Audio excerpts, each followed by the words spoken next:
Hi guys, welcome back to my channel movie review Dhamaka. आज हम आपको एक ऐसे कैदी की कहानी बताएंगे जो हर बार जेल से बहुत सिक्योरिटी के बीच से भाग निकलता है। ये कहानी है जापान के सबसे खूंखार कैदी सुजुकी की, जो इस समय जापान की सबसे हाई सिक्योरिटी जेल में अपनी सजा काट रहा है। चेकिंग ड्यूटी पर घूम रहे गार्ड के जाने के बाद सुजुकी अचानक मुस्कुराया और अपना एक दांत बाहर निकाल लिया। कुछ देर बाद गार्ड फिर से चेकिंग करने आए, लेकिन इस बार सुजुकी फरार हो चुका था। उन्हें वहां किसी के मौजूद होने का शक हुआ, लेकिन सुजुकी भी कोई कच्चा खिलाड़ी नहीं था। वह बिना आवाज किए रोशनी से बचता हुआ इधर से उधर घूमता। जब गार्ड ने आइसोलेशन सेल की दोबारा चेकिंग की तो वह समझ गए कि सुजुकी भाग चुका है। उन्होंने तुरंत बाकी के गार्ड को बुलाया और देखते ही देखते वहां भीड़ इकट्ठा हो गई। जब सुजुकी छत से भाग रहा था तो जोर जोर से जेल के सायरन बजने लगे। अचानक जोरदार बारिश शुरू हो गई और हमें पीछे की कहानी दिखाई जाती है। 12 साल पहले कुछ कैदियों को एक जेल में लाया गया था। उनमें से एक सुजुकी भी था, जो वहां 10 साल से अपनी सजा काटने आया था, लेकिन वह कुछ बोलता नहीं था तो सबने मान लिया कि वह शायद गूंगा है। उसकी छाती पर माउंट फूजी का उल्टा टैटू भी था। सुजुकी उस समय भी जेल से भागने के लिए मशहूर था और जब तक 3 बार ऐसा कर चुका था। इसके बाद सुजुकी को एक छोटे से कमरे में लाया गया जहां सिर्फ एक रोशनदान था। उसने रोशनदान को ध्यान से देखा। उसके दिमाग में जरूर कुछ चल रहा था। गार्ड ने जैसे ही उसने उस शीशे से देखा, उस सुजुकी वहां से गायब हो चुका था, परंतु गार्ड्स ने उसे 20 मिनट में ले आया। इसके बाद उसे फिर से उसी कमरे में कैद कर दिया गया, लेकिन इस बार उसके हाथों में हथकड़ियां थीं। जब गार्ड ने अंदर झांक कर देखा तो सुजुकी मुंह पर चादर ओढ़े सो रहा था। गुस्से में उसने सुजुकी को उठाने की कोशिश की, क्योंकि वह कोई चांस नहीं लेना चाहता था। जब बार बार कहने पर भी उसने चादर नहीं हटाई तो गार्ड्स ने मिलकर उसकी बुरी तरह पिटाई की। अगली सुबह वार्डन ने सुजुकी के सारे पुराने रिकॉर्ड निकाले। ध्यान से पढ़ने पर उसे पता चला कि जब भी सूखी झील से भागता तो हर बार वो ट्रेन की पटरी पर ही पकड़ा जाता था। रात को वार्डन गार्ड के साथ चेकिंग पर निकला। वह सुजुकी की जेल में पहुंचकर हैरान रह गया, क्योंकि उसने किसी तरह की हथकड़ियां खोल दी थी। गुस्से में गार्ड ने उसे मारते हुए पूछा, कैसे खुली? रखकर यहाँ कैसे खुली गड्डियां? लेकिन हमेशा की तरह सुजुकी चोपड़ा एक बार फिर से उसकी जमकर धुनाई हुई। एक दिन सुजुकी एक छोटी सी तार से खेल रहा था, जिसे किसी तरह छुपाकर वह जेल के अंदर ले आया था। सवाल ये उठता है कि वह इस तार को अंदर लाया कैसे? इस तार की मदद से वह अपनी हथकड़ियां खोलता था।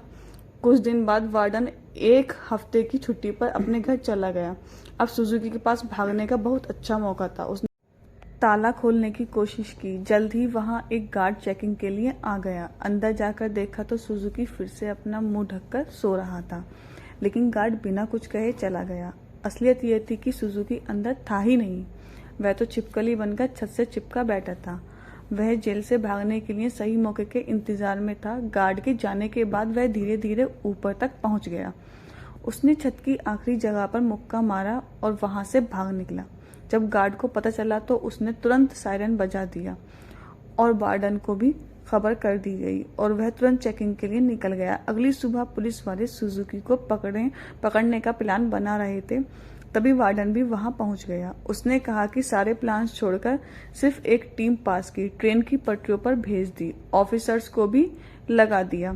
सबको लगा वार्डन का दिमाग सटिया गया है, लेकिन जब वार्डन ने उन्हें विश्वास दिलाया कि उसे 100% भरोसा है कि सुजुकी वहीं मिलेगा, तो उन्होंने उसकी बात पर भरोसा करके टीम भेज दी और उसकी बात सच भी निकली। सुजुकी को एक बार फिर से ट्रेन की पटरियों पर पकड़ लिया। वार्डन की सूझ की वजह से सुजुकी पकड़ा गया तो उसके काम से खुश होकर उसे प्रमोट कर दिया गया। अब एक बड़ा ऑफिसर बन चुका था, जो देश की सारी जेलों में जाकर कैदियों की हालत की चेकिंग करता था। उधर सुजुकी एक बार फिर से भाग गया और फिर से पटरियों पर पकड़ा गया। हर साल उसे एक नई जेल में भेजा जाता। इसी वजह से मीडिया ने उसे स्टार भगोड़े का खिताब दिया और वह पूरे देश में मशहूर हो गया। 12 साल बाद सेंट्रल जेल में लाया गया। यहाँ वह कड़ी सिक्योरिटी में था क्योंकि 10 गार्ड सिर्फ उसी पर निगरानी रखने के लिए खड़े थे। उसका कमरा भी पूरी तरह सीमेंट से बना था और दरवाजे पर कई ताले थे। यह वही आइसोलेशन एंड है जो हमने कहानी की शुरुआत में देखा था। जेल में जाने के बाद सुजुकी ने चारों ओर नजर दौड़ाई। वह एक बार फिर से भागने की तैयारी में था। गार्ड ने खाना लाकर उसके जेल में रखा, लेकिन उसे सुजुकी ने पकड़कर हथकड़ी लगा दी। गार्ड ने तुरंत सीटी बजा दी, जिससे कई और गार्ड पहुंच गए। उन्होंने मार मार कर उसकी बुरी हालत कर दी। होश आने पर सुजुकी ने दरवाजे से गार्ड्स को जाते देखा। उसके चेहरे से खून टपक रहा था, लोहे की सलाखों पर गिर रहा था। अगली सुबह गार्ड ने उसकी हथकड़ियों पर कुछ और पेच कस दिए, लेकिन इस बार वह खोल ना पाए। सुजुकी जानबूझकर गार्ड से पंगा लेता, वह उसे मारते और फिर चले जाते। एक दिन गार्ड ने उसे इतना मारा कि उसका दांत गिर गया, लेकिन सुजुकी ने उसे उठा लिया और उसे देखकर अजीब तरीके से मुस्कुराने लगा। ऐसा लग रहा था जैसे यह सब उसके प्लान का हिस्सा है। इसे बाद सुजुकी दीवार पर अपने दांत से कुछ बनाने लगा। कुछ हफ्तों बाद सुजुकी ने एक और गार्ड पर हमला कर दिया। इस बार उसे सबसे खतरनाक सजा दी गई। उन्होंने उसे एक लंबी जंजीर से बांधकर उस पर लटका दिया। 1 साल बीत गया और सुजुकी अभी भी सजा काट रहा था। उसकी हालत बहुत बुरी हो चुकी थी, शरीर सड़ने लगा था और आखिरकार उस शाम गार्ड ने आकर उसकी जंजीरें खोल दी।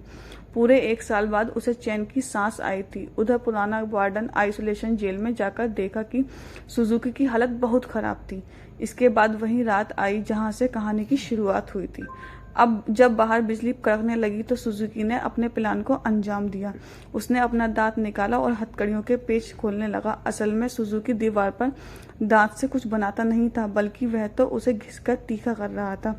अधिकारियों से आजाद होकर उसने दरवाजे पर जाकर लोहे की सलाखों को धक्का देना शुरू किया। लगातार खून टपकने की वजह से सलाखों पर जंग लग चुका था। कुछ पलों में सलाखें टूट गईं और सुजुकी जेल से फरार हो गया। इसके बाद सुजुकी के जन्म की बताई गई बात, उसे पैदा होते ही उसकी माँ की मौत हो गई थी और उसका बाप जेल में सड़ रहा था। एक दिन वह जंगल में प्रैक्टिस कर रहा था तो उसे दूर से एक आदमी आता दिखाई दिया। ये कोई और नहीं, उसका बाप था। उन्होंने कुछ समय बातें की और तभी उसने अपने पिता की छाती पर माउंट फूजी का एक टैटू देखा। बदकिस्मती से जल्द ही वहां कुछ पुलिस वाले आ गए जो सुजुकी के पिता को पकड़ना चाहते थे। वह देखकर रेल की पटरियों पर सीधा सीधा भागने लगा। इसलिए सुजुकी ने कसम खाई, एक ना एक दिन अपने पिता से जरूर मिलेगा। वर्तमान समय में सुजुकी फरार होकर एक बार फिर से पटरियों पर दौड़ रहा था।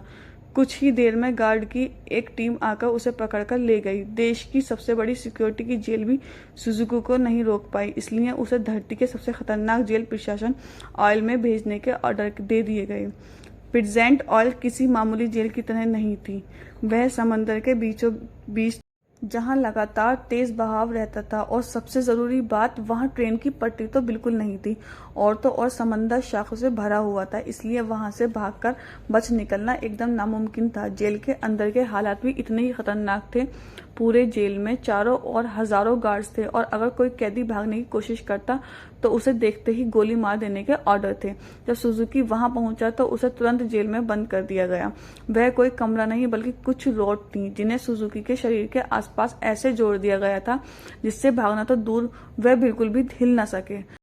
मुरन जेल की लाइब्रेरी में जाकर सुजुकी के बारे में जानकारी निकालना शुरू करती। ढूंढने पर उसे कुछ पुराने फाइल्स मिली जिन्हें वह पढ़ने लगा। उधर जेल में सुजुकी ध्यान लगाकर खड़ा था। हालांकि बाकी लोगों के लिए वहां से भागना नामुमकिन था, लेकिन सुजुकी के दिमाग में कुछ तो खिचड़ी पक रही थी। अचानक उसे अपने दोनों कंधों को डिसलोकेट कर लिया और छोटी सी जगह से सिकुड़कर धीरे धीरे बाहर निकलने लगा। एक कैदी ने उसे ऐसा करते देख लिया, लेकिन वह इतना नशे में था कि कुछ बोल नहीं पाया। उधर मुरन अभी भी अपनी रिसर्च कर रहा था कि जेल के सायरन बजने लगे। हालांकि परेशान होने की बजाय जेल वार्डन खुश हो गया क्योंकि वहां से बचकर निकलने का कोई रास्ता ही नहीं। ऊपर से आज सारे गार्ड्स की एक कैदी को गोली मारने का मौका मिला। एक गार्ड ने समझाने की कोशिश की, सुजुकी कोई आम कैदी नहीं है, लेकिन वार्डन ने उसकी बात को नजरअंदाज कर दिया। अगली सुबह कई गार्ड को बंदूक के साथ पूरे आइलैंड में फैला दिया गया। वार्डन अपने आदमियों को कुछ समझा रहा था कि सुजुकी असल में अपने बाप को ढूंढ रहा है। यह सुनकर सब हक्के बक्के रह गए और तभी सुजुकी की असलियत का खुलासा हुआ। असल में अब तक जो भी हुआ वह सब सुजुकी के प्लान के एक हिस्सा था। वह बार बार जेल से भागकर जानबूझकर पकड़ा जाता था कि आखिरकार सारी बात आप तक पहुंच सके। उसका असली मकसद था अपने पिता को आज़ाद करवाना। सुजुकी अपने पिता से मिला और एक दूसरे को इतने साल बाद देखकर दोनों खूब रोए। बदकिस्मती से मुद्रा वार्डन और बाकी के गार्ड के साथ वहीं आ रहा था, लेकिन उनके पहुंचने से पहले ही सुजुकी उस बूढ़े आदमी के साथ गायब हो गया।